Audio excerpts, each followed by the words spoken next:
Nagar Kurnool MLA కూడా దీని మీద ఇంతవరకు ప్రెస్ మీట్ కూడా పెట్టలేదు.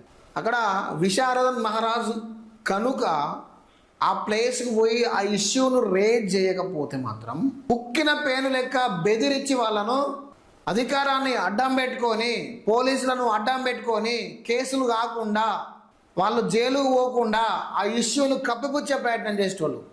ఆడ విశారదన్ మహారాజు అక్కడికి పోయి దాన్ని నిలదీసి చట్టపైన చర్యలు తీసుకోవాలి, బాధితులకు న్యాయం చేయాలి, ఎవడైతే కులం పేరుతోని మతం పేరుతోని ఇలాంటి సంఘటనలు పాల్పడుతుండో వాళ్ళని కఠిన చర్యలు తీసుకోవాలి అని చెప్పి నిరంతరం శ్రమించి ఆ పాపను చేతిలో పట్టుకొచ్చి అక్కడ ధర్నా చేసిండు.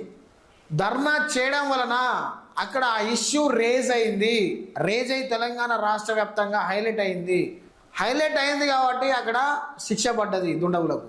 నేను స్పష్టంగా అడుగుతున్నా బీసీ సంఘాలు ఏడైపోయినాయి,